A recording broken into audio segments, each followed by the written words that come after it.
Buenas tardes a todas y a todos. Muchísimas gracias a todas las personas que han hecho posible que este evento se realice. Por cuestiones de historia familiar, yo tengo una conexión con Ecuador que es especial y por eso me da todavía más gusto poder estar aquí con ustedes. Voy a tratar de ocupar la mayor parte de mi exposición tratando de rastrear, en primer lugar, de dónde viene esta idea de gobierno abierto, qué aporta la idea de gobierno abierto a la idea de gobierno, el gobierno secas, a la idea de Estado, en una primera parte. Y en una segunda, que será, digamos, la que me tardaré un poco más, intentar entender cuáles son las características y los retos de la gestión en modelo o en tipo gobierno abierto. La parte, digamos, de filosofía política acerca del gobierno abierto la trataré más bien rápidamente. Ustedes ya a ver hablar de esto, no voy a entrar demasiado en los detalles sobre las definiciones de cada una de las posibles definiciones, sino más bien cuáles son los instrumentos y los retos de la gestión en modo gobierno. Entonces, eso es lo que voy a centrar mi exposición el día de hoy, y al final un balance rápido sobre los retos que es importante considerar en estos procesos de gobierno abierto. Pues, rápidamente, ¿por qué se detona la discusión sobre gobierno abierto? Tenemos que hacer un poco de historia. Toda esta discusión tiene mucho que ver con los efectos y los retos que significó la crisis fiscal, primero de los estados de bienestar europeos, de los estados desarrollados, Estados Unidos, etc. Y posteriormente la crisis de la deuda y la recesión económica, la crisis económica en América Latina en los años 80. Curiosamente, desde la academia, y es de las pocas veces en que la academia iba un paso adelante de la realidad, ¿no? La academia va detrás de la realidad intentando explicar lo que ya ocurrió. En esta ocasión, y con respecto a esa crisis, había ya una buena cantidad de reflexiones que alertaban sobre la propensión a la crisis de los sistemas de la dualidad democracia-capitalismo que se había constituido después de la Guerra Mundial. Desde, digamos, el ala más liberal de la academia, se había señalado que la democracia representativa tenía un problema estructural en la medida en que para mantenerse legítima, los candidatos o las candidatas que quisieran acceder al poder en un régimen democrático, pues ganaban a partir de prometer cosas, prometerle algo que cobrando cosas. Y como ustedes bien saben, es un principio de la economía que las necesidades son infinitas y los recursos son escasos. Entonces, la conclusión obvia de esto para la Comisión Trilateral, que era, digamos, el think tank que estaba pensando estas cosas, era que ese modelo de ir detrás de las necesidades, de ir ofreciendo más y más y más, era simplemente fiscalmente insostenible. En algún lado, pues eso iba a reventar.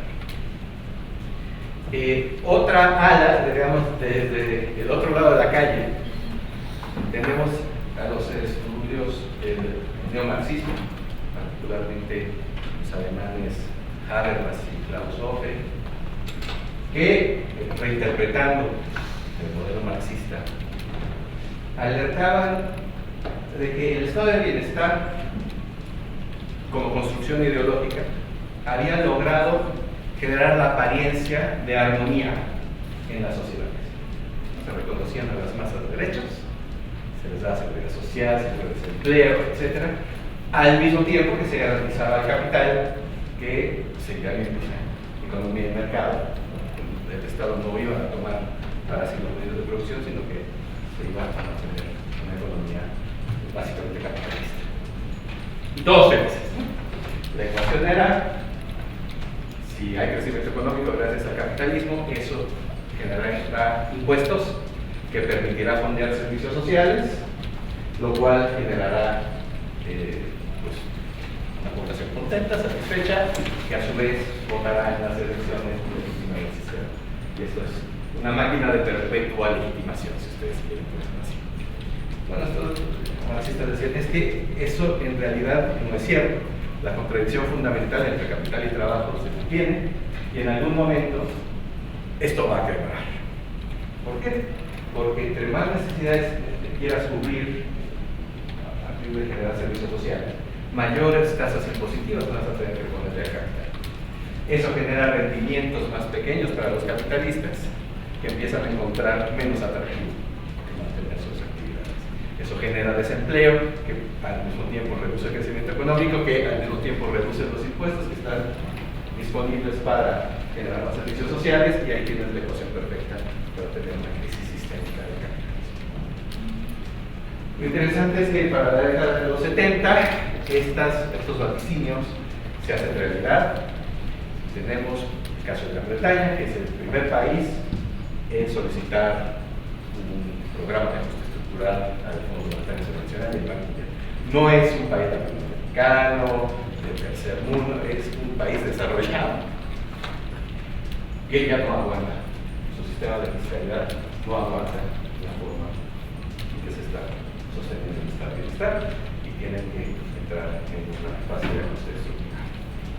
Entonces de ahí viene, digamos, la primera solución a este problema triple, ¿no? Crisis fiscal, que te impide, por lo tanto, tener programas y políticas eficaces que resuelvan problemas de la población, porque los tienen que reportar o agotar, y que eso, por lo tanto, se convierte en una crisis de legitimidad, porque entonces la población no ve en sentido de seguir apoyando un sistema que no genera retornos de eficacia suficientes. La primera respuesta a esto es la respuesta que yo llamo la del modelo redimensionador del Estado. Otros les llaman el modelo neoliberal, a secas. A mí me parece un poco confusa la etiqueta neoliberal, porque es más preciso el modelo redimensionador. Este modelo, primero, está de acuerdo en que el sistema democrático representativo puede tener tres grandes problemas. Primero, que los juegos de intereses en el sistema pueden generar tres brechas o tres tensiones o tres enfrentamientos. El primero es el típico entre gobernantes y gobernados, ¿no? El problema de que yo no me represente a mí mismo es que yo tengo que delegar mi representación en alguien más. Pero una vez que yo elijo, pues esta persona puede jugar a mi favor o no, y yo no tengo suficientes mecanismos de control para asegurar que sea el mismo. Y menos si además estamos hablando de miles de políticas o de programas, en donde en algunos sí puede alinearse a lo que yo quiero y en otros no, y se vuelve muy compleja esta cosa. Esa es la primera brecha que podemos encontrar. La segunda es entre los ciudadanos y el funcionariado, los servidores públicos. Particularmente, la crítica es que los servidores públicos no simplemente acatan las órdenes del liderazgo político, sino que tienen la capacidad de incidir en la toma de decisiones en su favor. Es decir, los burócratas son un grupo que tiene interés propio y puede estar tomando decisiones, implementando acciones, bajo la lógica de maximizar su propio interés y no necesariamente el interés de sus jefes políticos o el interés del conjunto de la comunidad política. Entonces, esa sería una segunda dificultad o segunda brecha con la cual tenemos que lidiar. Pues la democracia es apreciada por el modelo redimensionado redimensionador, no tiene que ver con la democracia, pero entienden que este mecanismo solo resuelve un problema, que es quién gobierna, pero no resuelve el problema de cómo gobierna. Que para eso necesitamos otras cosas. Ahora, el modelo redimensionador se plantea este asunto a partir de una serie de premisas y de soluciones. Primera premisa: la democracia representativa genera asignaciones suficientes de recursos, porque lo que quieren es ganar votos y tener contentos a ciertos sectores, y por lo tanto el dinero no va a donde debería ir, a donde es socialmente eficiente. Por lo tanto, mucho de este gasto creciente es gasto innecesario, que es necesario recortar. La solución del modelo de redimensionador es control y recorte del gasto. Segunda solución: segunda premisa, el Estado no debe intervenir en ciertos sectores de actividad social, particularmente en actividades productivas, sino que debe limitar su actuación a proteger los derechos de propiedad y que los contratos puedan cumplirse. Es decir, tener un sistema de contratos y de tribunales que funcione. La actividad productiva se debe dejar al mercado. Por tanto, si el Estado tiene actividades productivas, deben ser privatizadas. Segunda recomendación: privatizar. Tercera premisa: los burócratas desean o actúan como maximizadores del presupuesto.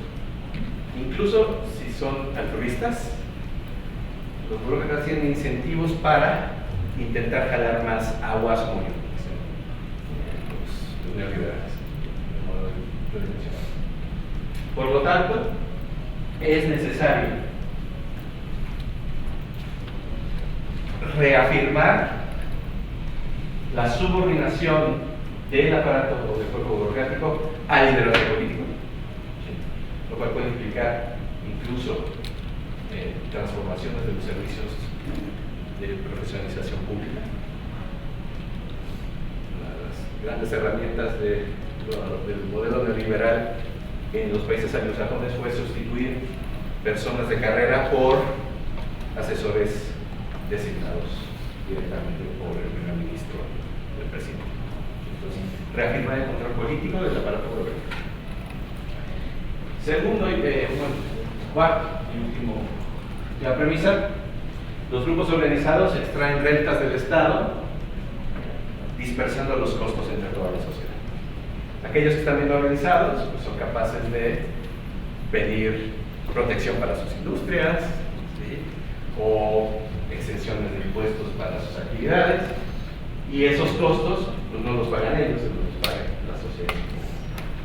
Para eso, la conclusión es que se requiere una política social fundamentalmente focalizada y que se base en la comprobación de necesidad, al contrario de la idea de derechos universales, sociedades universales.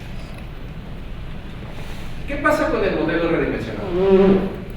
El modelo redimensionador, particularmente en América Latina, es un modelo que genera un costo social muy alto,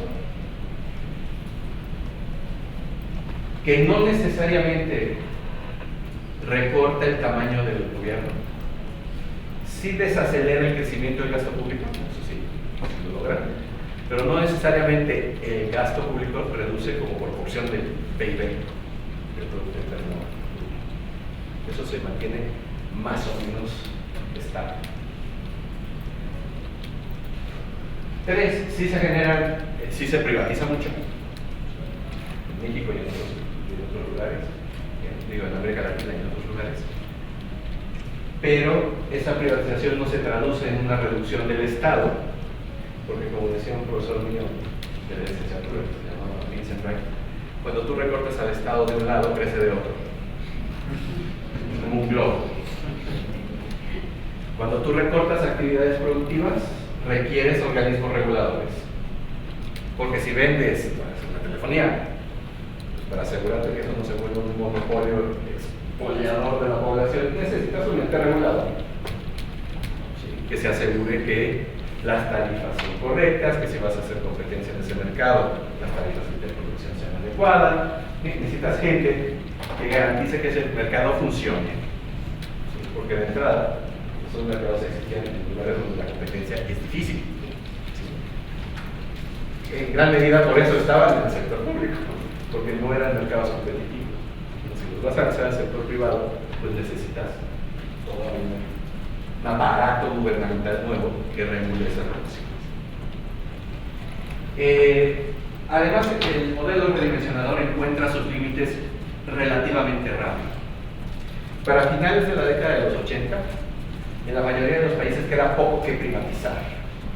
Y lo que no se ha privatizado son o cosas que no se pueden privatizar, porque nadie las quiere, o porque son típicos monopolios naturales, las cosas que el mercado no hace bien, o porque son políticamente bombas nucleares que nadie quiere entrarle a privatizar. Entonces, para finales de los años 80, el modelo del redimensionador ya no tiene a dónde ir. Ya no hay mucho más que recortar, porque si no, lo que vas a hacer es seguir profundizando lo que dices de electricidad. Ya no hay mucho más que vender, porque lo que se podía vender ya lo vendiste. Entonces, ¿qué?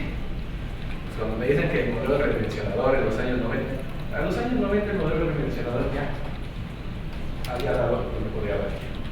Tampoco fue muy exitoso económicamente, tasas de crecimiento mediocres, particularmente en América Latina, masas de personas lanzadas a la pobreza, creciente desigualdad, en fin, que el modelo neoliberal o redimensionador tiene una historia corta, muy limitada en términos de alcance efectivo. Por lo tanto, se requiere otra respuesta.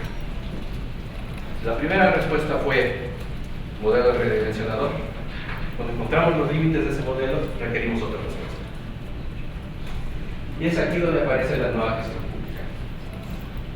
La nueva gestión pública, aquí sí es un movimiento de reforma administrativa que surge antes de que los académicos le pongan nombre. Eso estaba pasando ya, cuando los académicos dicen, mira qué cosa más curiosa está ocurriendo, hay que ponerle nombre. E intentamos varios, modelo burocrático, modelo gerencial, pero la etiqueta que pegó fue un académico británico que le llamó New Public Management. Y esa es con la que en general no se nos queda. El New Public Management, o la nueva gestión pública, parte de premisas similares, pero no exactamente iguales a las del Estado redimensional.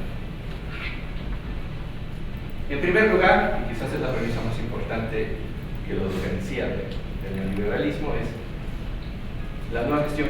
El modelo del redimensionador asume que la forma más eficiente de asignar recursos sociales son los mercados.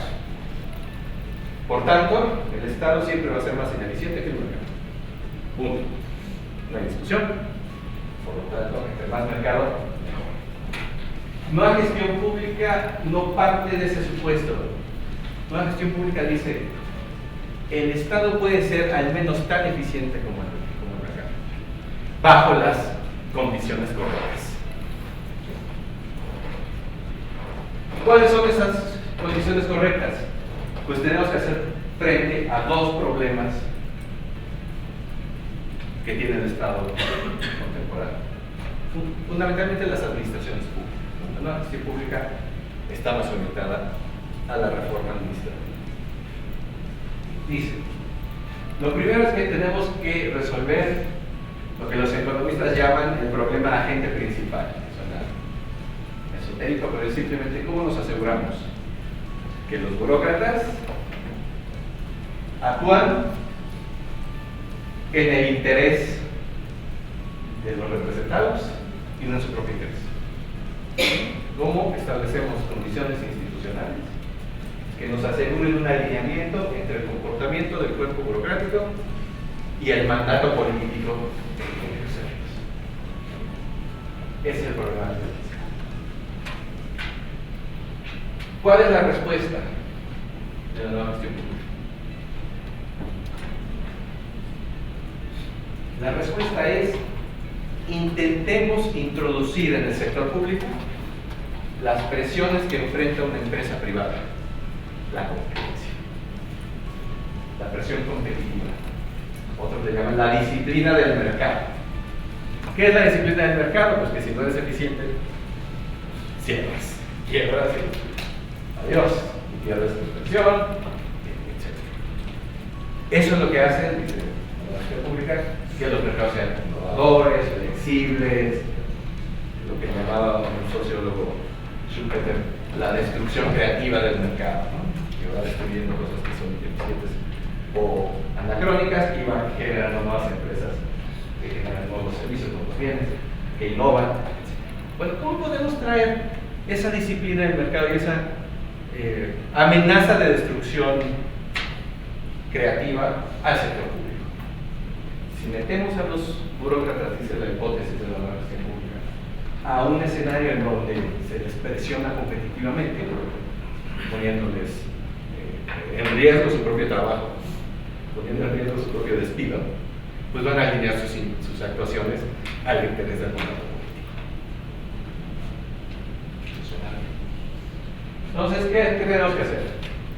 Pues cosas como hacer como si el sector público trabajara en un mercado competitivo, simular mercados, simular competencia. Hay un caso muy bonito en México que se propongo, ya no está organizado así, pero la empresa del Estado de México, se llama Pemex, justo en los 90 decide reorganizarse como un corporativo donde tiene filiales que se dedican cada una de ellas a una parte del proceso del petróleo. Recuerden que en la Constitución mexicana la única empresa que puede extraer petróleo en México es la empresa del Estado, es un monopolio estatal, garantizado constitucionalmente. Ahí no hay competencia, solo hay una empresa la que puede hacer hoyos y sacar cosas, ¿sí? Por lo menos en los 90. Ahora ha cambiado un poco, en los 90 sí. Ahí no hay presión competitiva, es el único.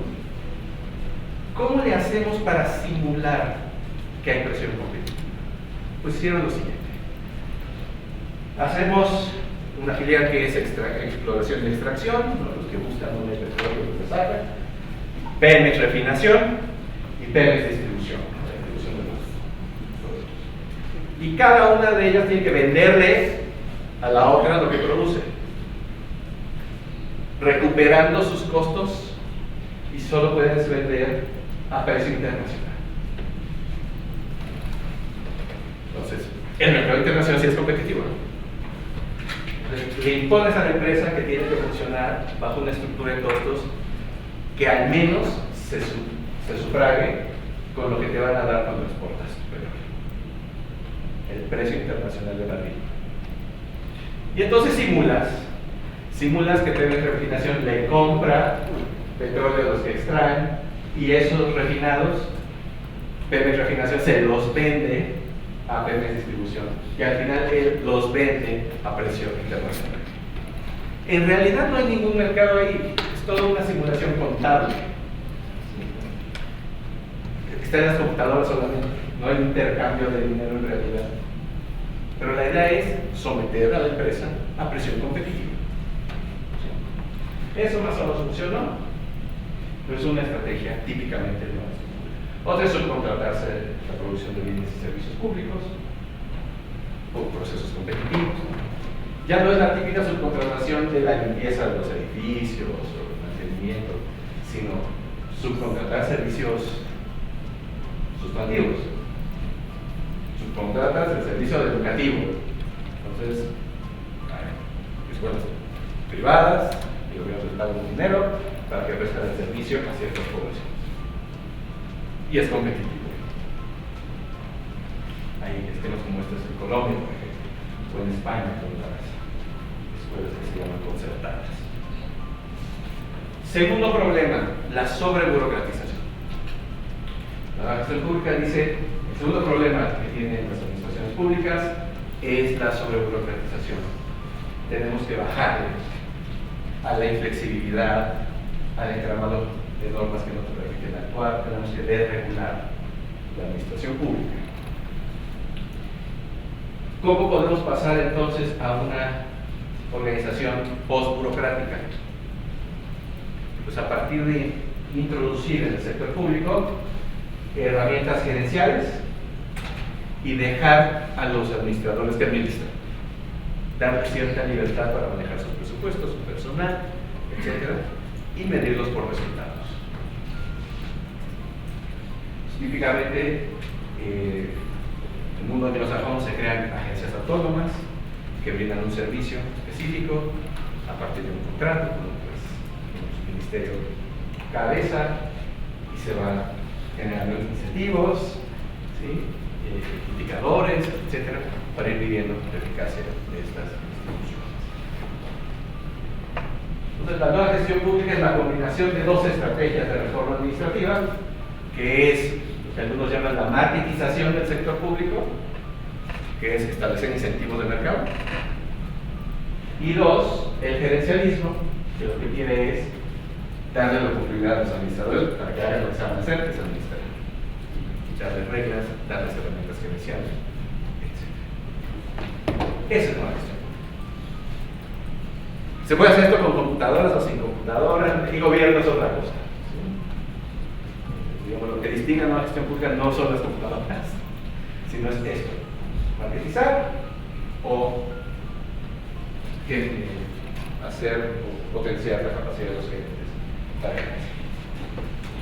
¿Cuál es el problema de las críticas que se hacen a la nueva gestión pública? Hay varias, pero hay quizás dos que son las más fuertes. Primero, la nueva gestión pública tiende a ver al ciudadano como cliente o como consumidor de servicios públicos. Y la crítica es, bueno, los ciudadanos son ciudadanos, son portadores de derechos, no son clientes. El Estado no es una empresota que genera bienes y servicios para satisfacer las necesidades de un conjunto de consumidores específicos, sino el Estado es el aparato para administrar el bien común, o el interés general, que muchas veces está contrapuesto con la satisfacción del consumidor individual, que es más claro que la gestión impositiva. ¿Qué me gustaría a mí como consumidor de ese servicio? Que no me cobres. Pero el Estado no está para no cobrarte y dejarte satisfecho. No está para cobrarte y cobrarte lo que dice la ley que te debe cobrar. Entonces, la nueva gestión pública es criticada porque se concentra, para algunos excesivamente, solamente en una faceta de la ciudadanía, que es la de consumidor de servicios públicos, y deja de lado todas las demás facetas de la ciudadanía. Esa es la primera crítica. La segunda crítica es que estas herramientas gerenciales y darle autonomía a los administradores públicos, etc., lo que hicieron fue debilitar la capacidad de conducción del gobierno sobre un aparato que ahora está basado en contratos con terceros, contratos internos con gerentes que tienen autonomía, unidades administrativas de un solo propósito, miles de ellas. Entonces, la conducción de las políticas se vuelve mucho más compleja. La de los servicios no, la de los servicios se facilita, de los servicios, si ustedes se notó el cambio, ¿no?, de las oficinas burocráticas que eran un horror a entrar a una oficina burocrática que parece un banco privado, ¿no? Típica gestión pública. Pero la conducción de políticas con mayúsculas se vuelve muy complicada. Es un sector público fragmentado que no tiene una conducción política única y que, por más que intentamos usar indicadores, etcétera, para intentar homologar esto, no termina de tener una sola una sola voz o una sola dirección. Entonces hay una erosión del control central del gobierno. Es en ese punto, cuando nos enfrentamos a estos problemas, que se exige una contrarrespuesta. Ya tuvimos modelo de redimensionador, tuvo sus límites y sus fracasos. Nueva gestión pública que tuvo sus límites y sus fracasos, también sus éxitos. Pero encontró ya su frontera, lo que podía hacer por la administración pública. Y entonces empezamos una nueva discusión, que es la discusión acerca de la nueva gobernanza.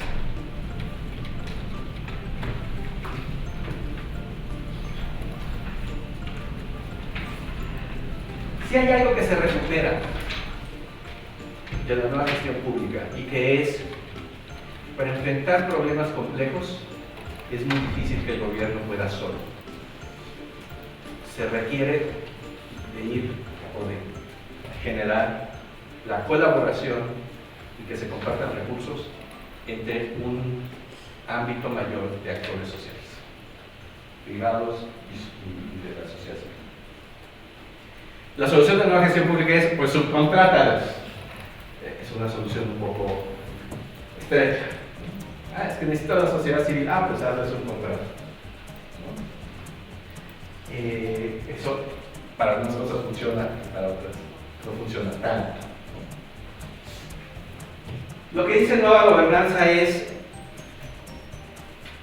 la complejidad de los asuntos públicos de la actualidad requieren de múltiples mecanismos de coordinación. Y si se revisa la historia de las sociedades, dice, sobre todo la teoría alemana del timoneo, teoría sociológica, que las sociedades tienen tres formas de coordinarse. Una, la que hemos conocido sobre todo en el siglo XX, que es gobierno, jerarquía, normas, castigos, autoridad. Esa es una, pero no es la única. Hay al menos otras dos. Están los mercados, que efectivamente no se desprecian. Efectivamente los mercados sirven para muchas cosas. La mayor parte de nuestras satisfacciones cotidianas las resolvemos en el mercado y funciona bien. Quiero comprar una lata de sopa, voy al mercado y la compro a un precio razonable. Funciona. Pero tampoco es la única. Y no necesariamente es la mejor para todos los casos. Y hay una tercera que es las relaciones de confianza y de reciprocidad basadas en capital social. Las redes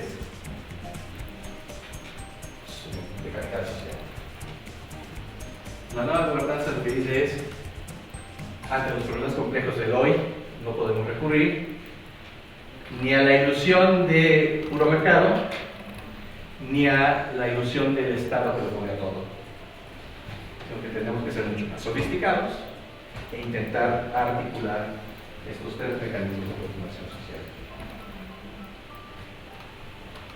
de manera productiva. De hecho, entonces empieza a hablar de regímenes híbridos de gobernanza, donde mezclas gobierno, mercados y solidaridades para resolver problemas públicos específicos.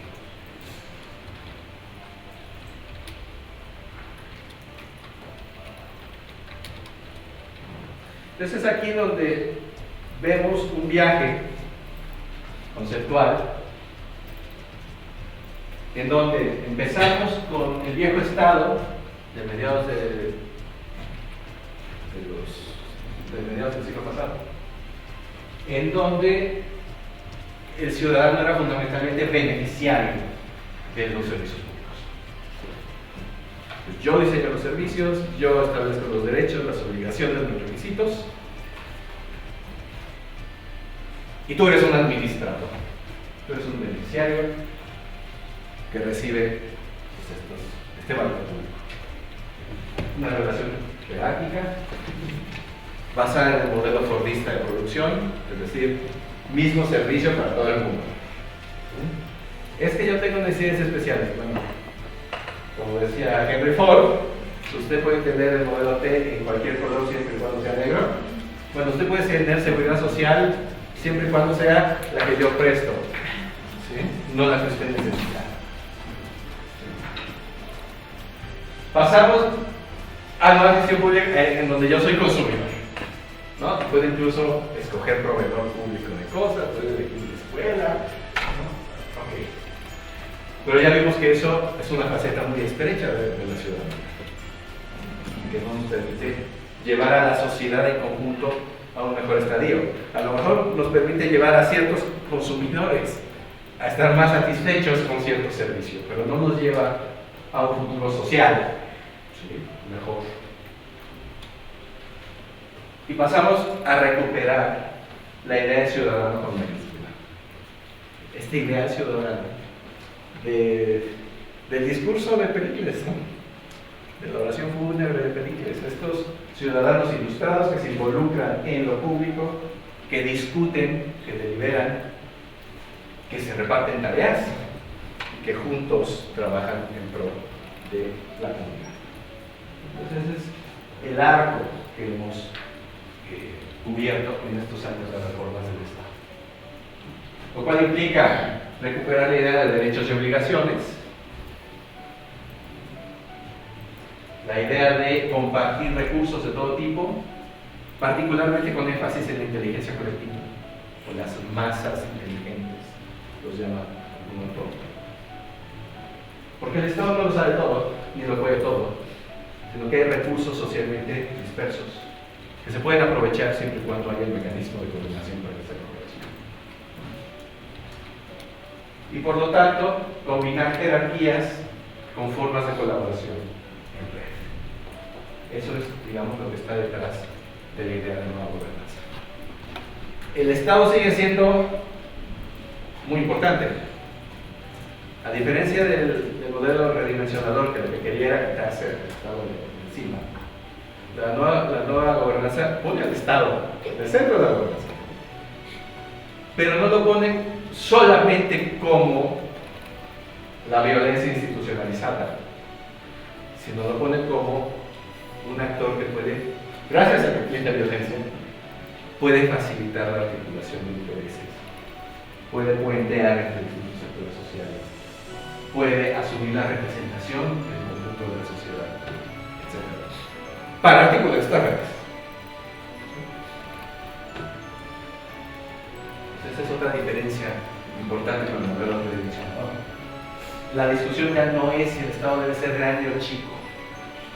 Pero la discusión para la nueva gestión pública debe ser un Estado de calidad en la prestación de servicios. Para la nueva gobernanza debe ser un Estado inteligente, que es capaz de movilizar recursos sociales para llevarnos de un estadio X a un estadio Y.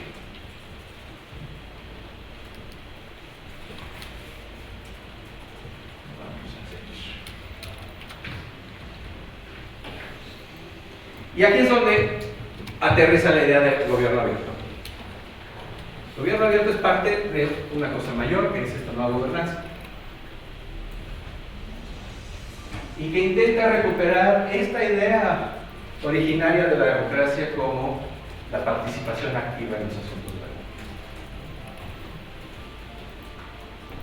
vida. En que entender que el gobierno es responsabilidad de todos los miembros de la comunidad política y no solo de los gobernantes.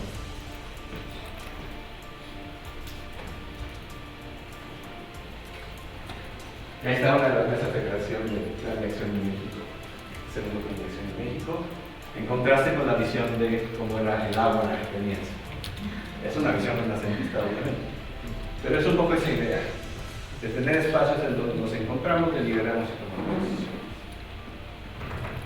Esta es un poco la historia del gobierno abierto. Es engañosa la primera línea que dice acceso a información,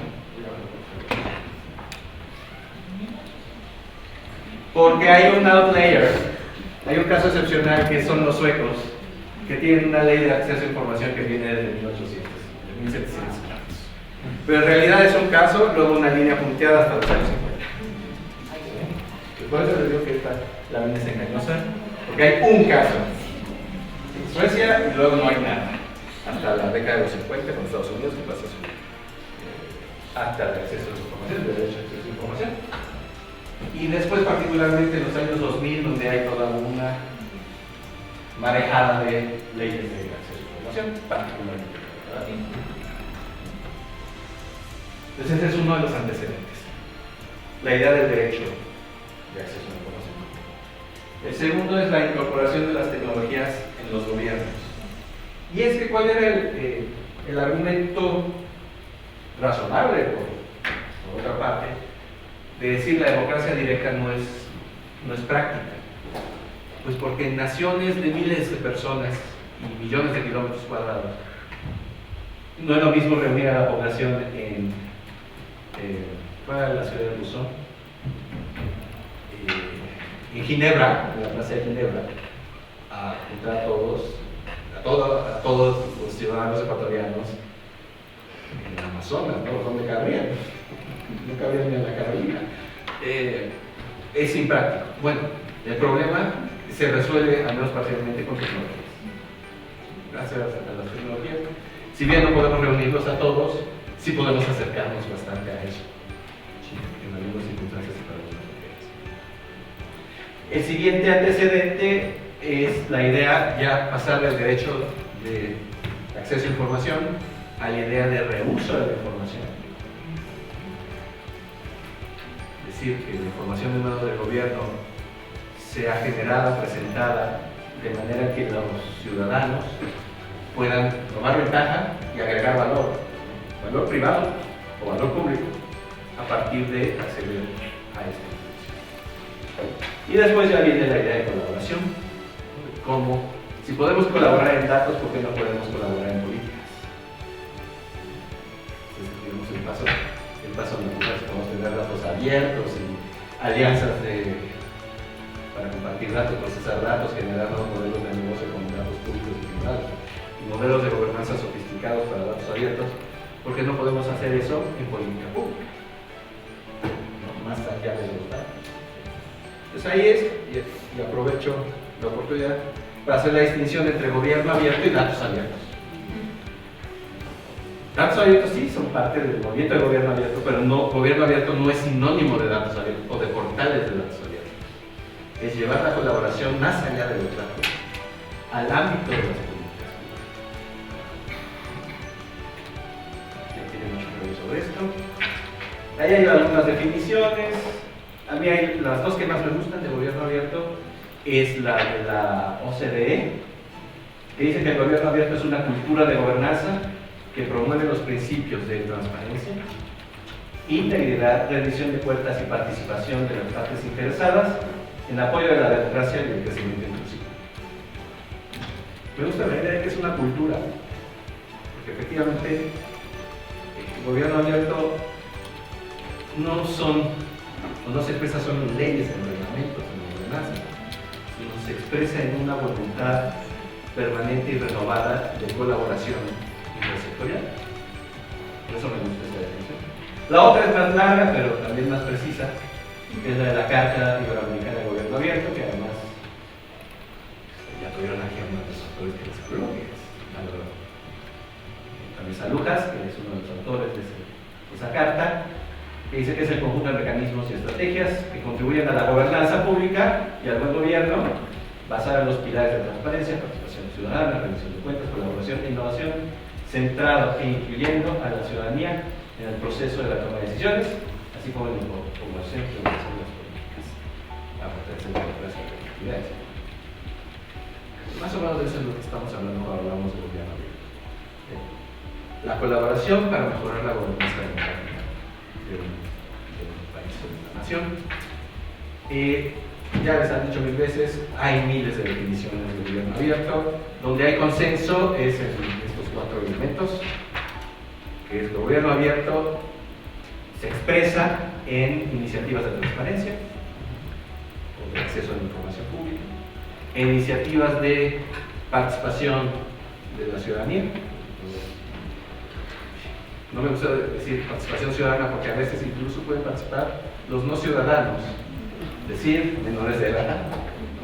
Ha habido experimentos muy interesantes de colaboración con los niños y las niñas, o los migrantes, que están fuera de su propio país. Entonces, la participación del público, así de amplio. Rendición de cuentas, que no es sinónimo de acceso a información. Rendición de cuentas que implica que los gobernantes tienen que argumentar sus decisiones, que tienen que aceptar la crítica cuando es justa y fundada, actuar en consecuencia y, si se requiere, premiar o sancionar a quienes no se hayan desempeñado correctamente. La rendición de cuentas debe incluir consecuencias, no es solo acceso a información. Este es un modelo todavía más bonito, que por desgracia está perdido en un documento del Ministerio de Comunicaciones de España, pero a mí me gusta, porque nos dice los grandes facilitadores, los grandes pilares del gobierno abierto, es la colaboración hasta arriba, la transparencia y la participación, todo habilitado por cosas como las tecnologías de la información, ¿sí? Los datos abiertos, los espacios web, las redes sociales, etc., que van permitiendo tener proyectos de gobierno abierto. Información pública de interés, información económica y institucional, sobre actividades de las instituciones, consultas públicas, aportación ciudadana, diseño o codiseño de políticas públicas, desarrollo conjunto de soluciones, coprestación de servicios públicos, etc. Es que el gobierno abierto debe verse como un sistema, en donde unas partes permiten la retroalimentación de otras partes. Sí funciona bien. El reto es que funcione bien. No es sencillo. Pero idealmente eso es lo que nos gustaría. Un modelo que se va retroalimentando y que va permitiendo ir más adelante en la apertura gubernamental cada vez. Es decir, pasar de una ley de acceso a información a datos abiertos y de datos abiertos a solución colaborativa de problemas públicos a partir de inteligencia colectiva a lo que viene y a lo que viene y a lo que vendrá después. ¿Cuáles son las herramientas típicas o privilegiadas del gobierno abierto? Primero es la co-creación, en donde a lo que nos referimos es a un estilo de toma de decisiones donde intervienen varios actores de manera horizontal, es decir, no hay una jerarquía, se encuentran en el mismo nivel, para unir recursos y conocimiento entre el gobierno y otros actores no gubernamentales, para definir políticas, proyectos y acciones. Esta es la co-creación. Gobierno y sociedad se sientan y diseñan intervenciones. El segundo es la cogestión, que es la colaboración para implementar soluciones de manera conjunta, asignando tareas y compartiendo capacidades. Y aquí les pongo un ejemplo muy bonito del Plan de Acción 2 de México, que decía: necesitamos una base de datos que contenga todas las concesiones que ha dado el Estado para la explotación minera. No había un repositorio que uno pudiera decir: a ver, ¿cuántas concesiones mineras tenemos? Uno tenía que ir a la hemeroteca, sacar los legajos del diario oficial y página por página ver, en 1976 se otorgó una concesión por 30 años a tal empresa para explotar tal cosa en tal lugar. Y página por página, imagínense que era eso.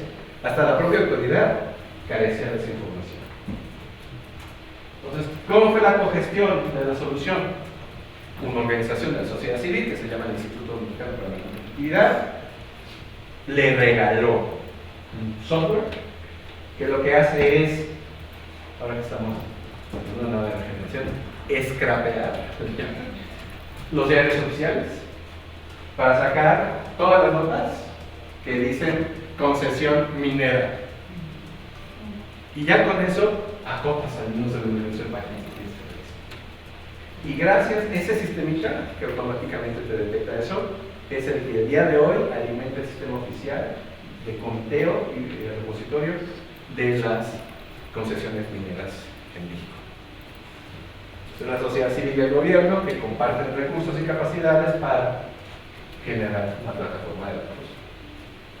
Y finalmente la rendición colectiva de cuentas, que se refiere a que estas redes van a rendirse cuentas entre ellos. Es decir, van a establecer mecanismos para asegurarse que si dividimos tareas, cada uno cumpla lo que prometió.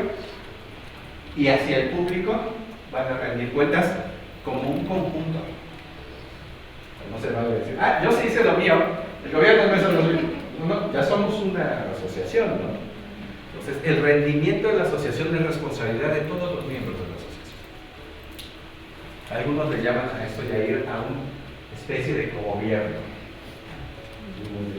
La responsabilidad por los resultados ya no es solo del gobierno. Eso tiene implicaciones y dificultades legales, pero la idea es, si vamos a trabajar en colaboración, todos somos responsables de los resultados que alcanzamos y no vamos a estar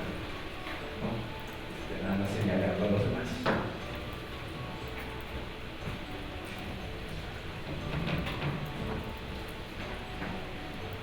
Cuando hablamos entonces de participación, a lo que estamos tratando de llegar es a los niveles más altos o más intensivos de participación social. Hay un instituto que se llama el IAP2, que tiene una escala, que es la que utilizamos en la Alianza para el Gobierno Abierto, que tiene diferentes grados de participación. El grado más bajo es informar, que simplemente cuando el gobierno informa lo que hace. Que eso todos los gobiernos tienen eso, ¿no? El informe de gobierno, donde dice que se hizo, cuántas personas se vacunaron, cuántas carreteras pavimentaron. Ese es el grado menos intenso de participación que puede haber. El segundo es consultar, que es que el gobierno le pide su opinión o le pide información al ciudadano. Típico, tu encuesta de satisfacción de usuarios del servicio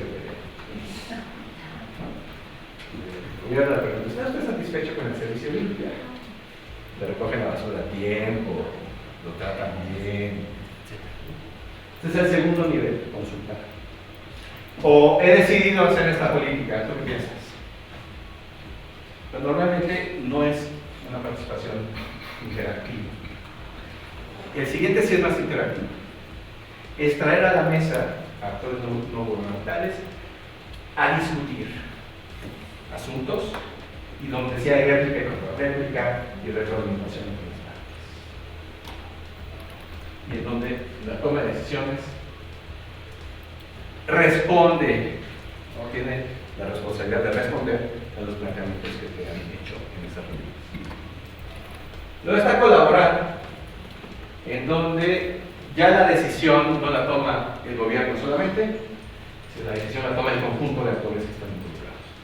Ese es un paso más. Donde ya la decisión no solo la toma el gobierno, sino la toma el gobierno en colaboración con la sociedad civil o con actores no gubernamentales. Y el más alto nivel es empoderar, en donde el gobierno incluso delega autoridad del Estado, a entes no estatales para tomar ciertas decisiones o para realizar ciertas tareas.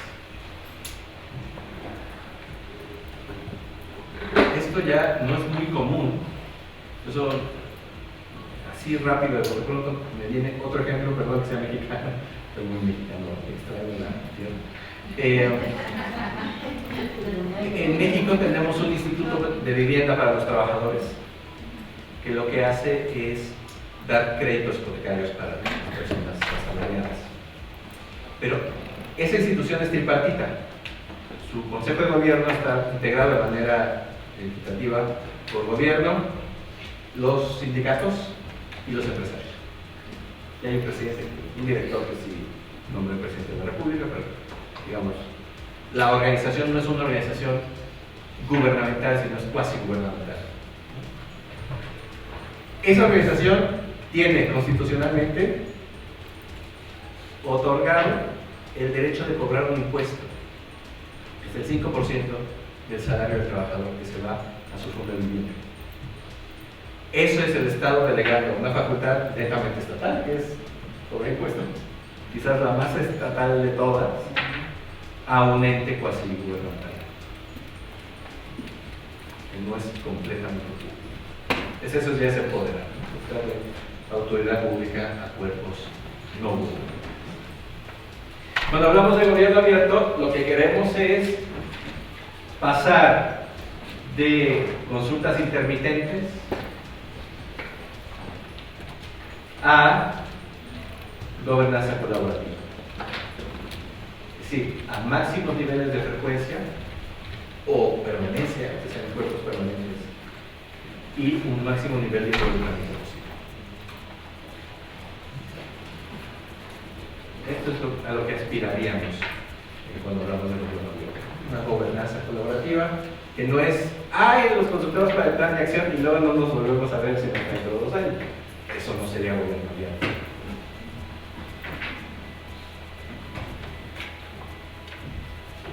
Luego está el asunto de la deliberación.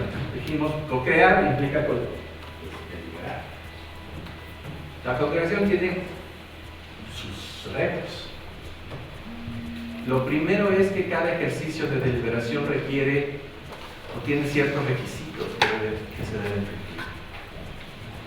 En primer lugar, para que haya una verdadera deliberación, cuando tú traes actores no gubernamentales, tiene que quedar muy claro para qué se les está convocando y hasta dónde llega su participación.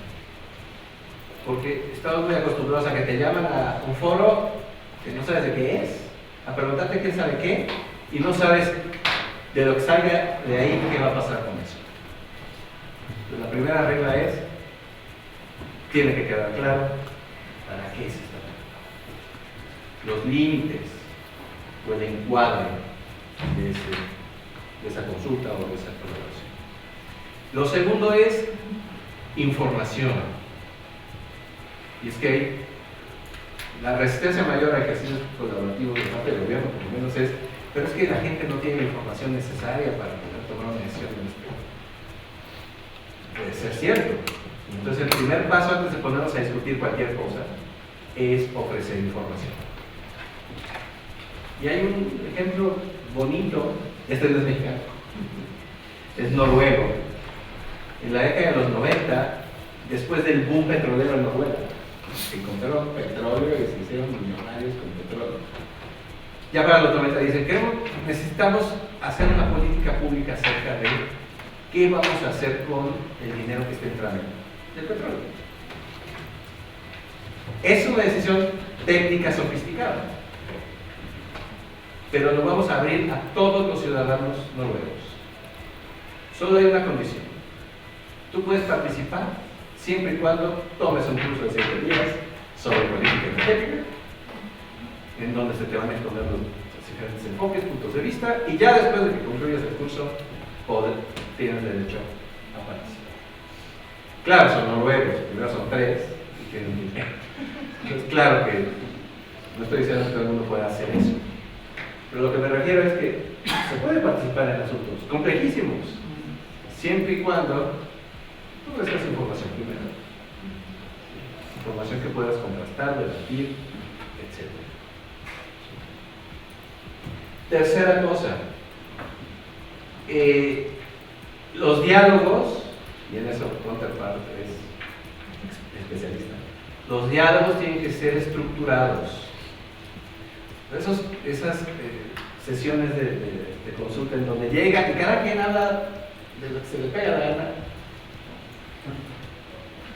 no sirven de nada, no son realmente espacios deliberativos. Tiene que haber un método que defina en cada momento quién habla y sobre qué habla, y que eso es conducido por un experto que saca conclusiones y que permite mover la discusión a la siguiente etapa.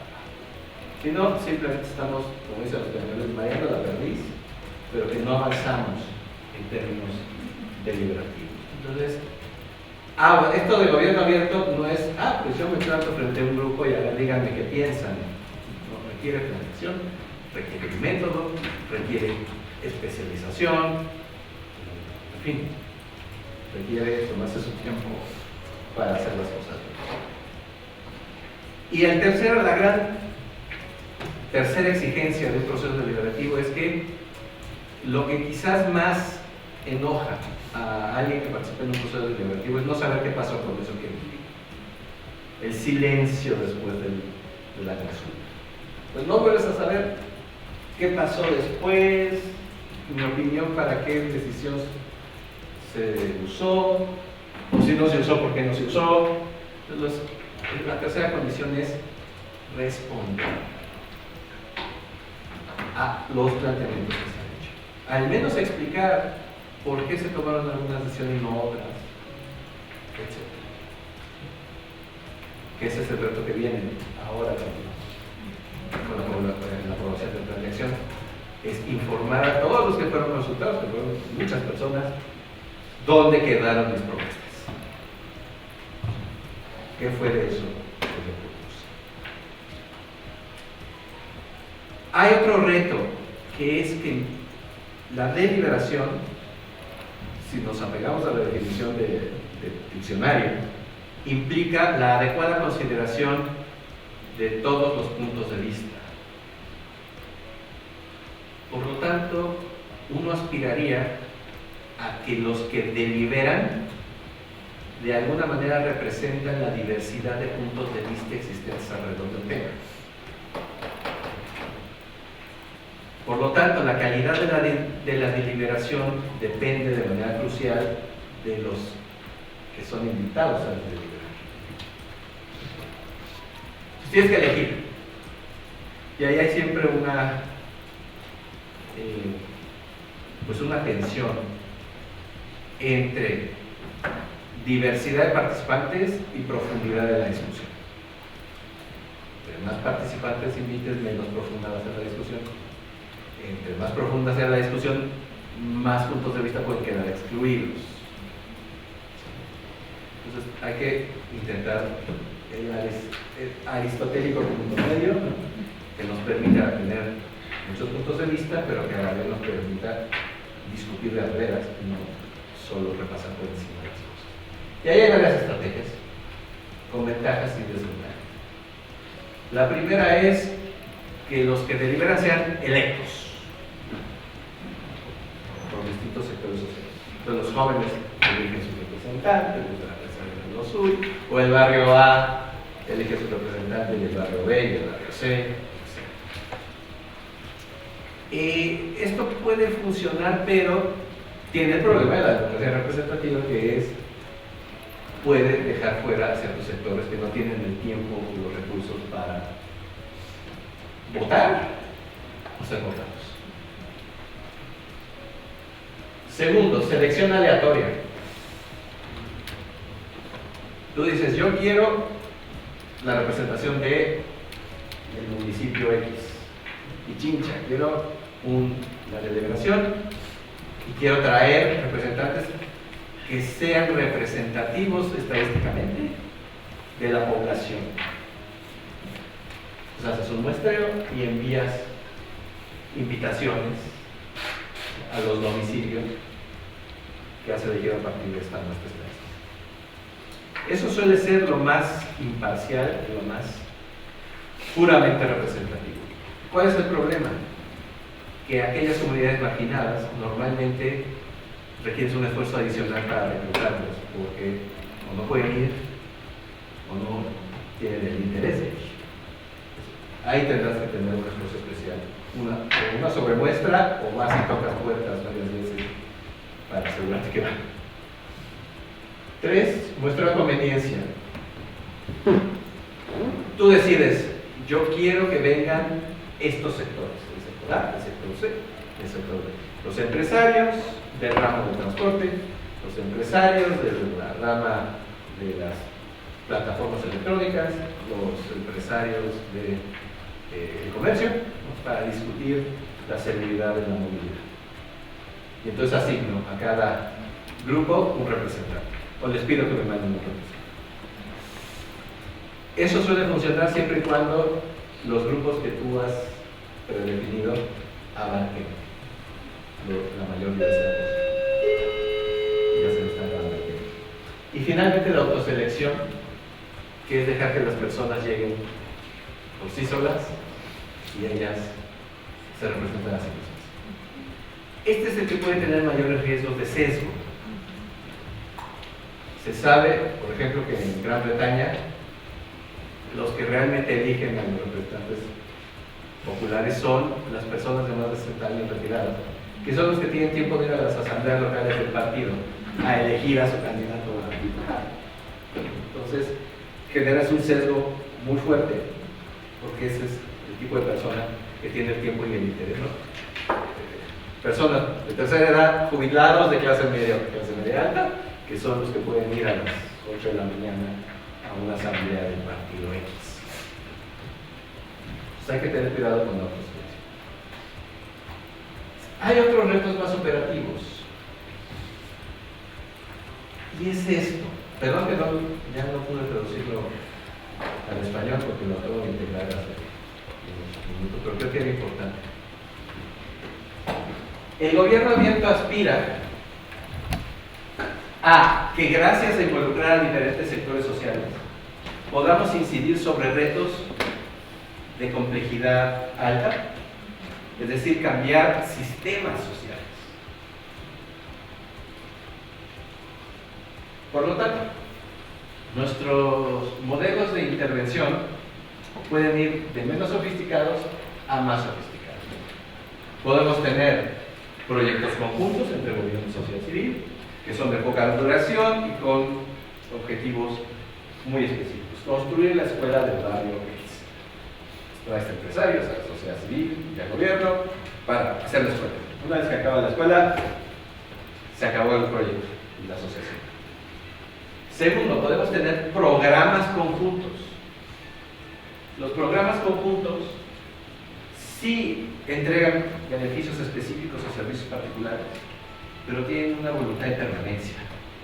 No son de un año o de unos meses, sino que sí van a durar al menos unos años. El tercer modelo es una alianza estratégica,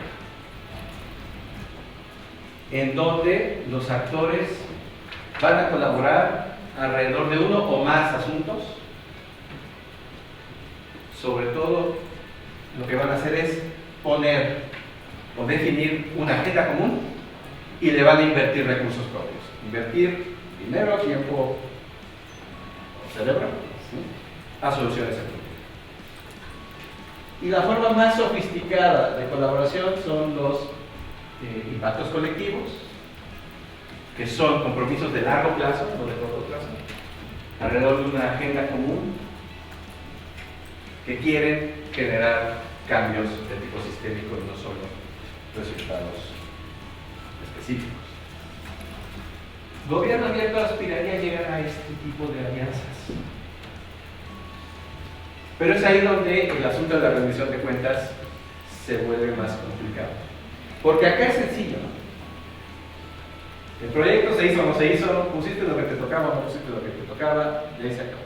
Cuando estamos hablando de colaboraciones de largo plazo, permanentes, donde los recursos se van intercambiando y las actividades y responsabilidades van variando, se vuelve muy difícil establecer mecanismos de rendición de cuentas. Y además las relaciones se desgastan, o sea, son bastante difíciles de gestionar estos colaborativos.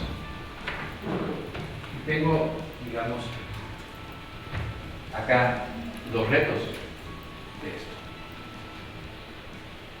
Primero, para un colaborativo de ese tipo, necesitas activar a los que van a participar. Necesitas ubicarlos, saber quiénes son. Necesitas que acepten participar.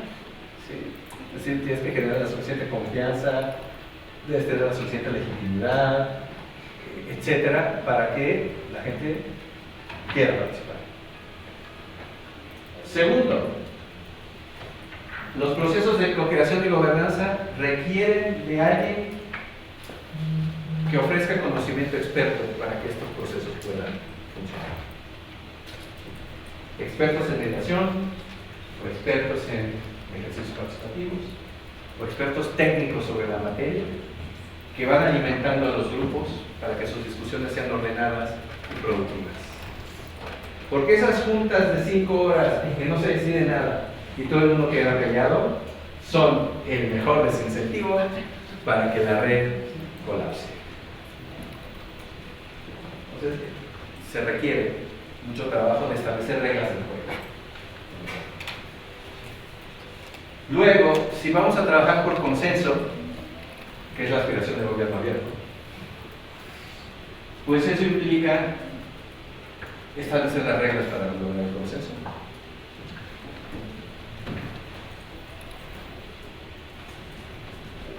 Implica también generar incentivos para que no se generen bloqueos permanentes. El problema con el consenso es que, como yo en contra, no se toma la decisión. Y eso bloquea los sistemas de decisión. Pues tienes que poner reglas del juego que te permitan decir, ok, vamos a actuar en principio por consenso, pero si no hay una decisión consensuada, podemos votar. ¿Sí? Si el presidente no considera la mesa, pues, válvulas de escape que permitan romper bloqueos. 3. Necesitamos desarrollar mecanismos y formas para resolver de manera conjunta los problemas que vamos a enfrentar a lo largo del proyecto. Necesitamos establecer reuniones periódicas, necesitamos establecer un sistema de información que nutra esa reunión, ¿sí? Porque también esas reuniones en donde llegamos no hay agenda, no hay información, se vuelven reuniones sociales que pueden ser muy interesantes, pero que no resuelven un problema, pues también son cosas que... Y finalmente el mantenimiento y ajuste de la red.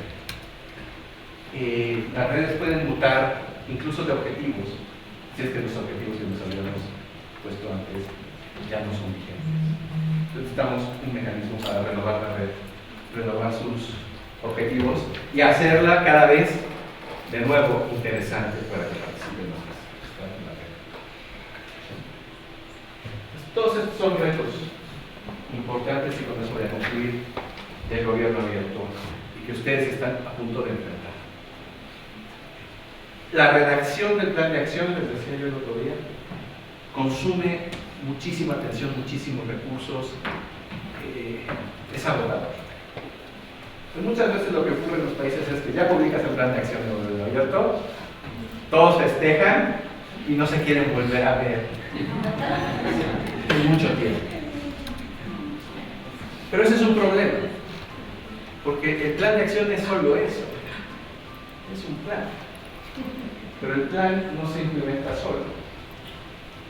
El plan requiere otra vez de mecanismos de gestión de una red de actores diversos que tiene que estar activa, que tiene que dar insumos para tomar decisiones, que tiene que tomar decisiones y que tiene que darle seguimiento. Y luego rendir cuentas públicas sobre lo que hace. Eso es el segundo gran reto. Y el más difícil en realidad. Porque además está más o menos explorado la planeación, hay enfoques, métodos, más o menos eso sabemos cómo se hace planear. ¿Cómo implementar en red? Eso apenas lo estamos aprendiendo. Entonces, el reto será ese, y estaré muy pendiente para aprender de la experiencia del Ecuador. Muchas gracias y aquí estoy para sus preguntas.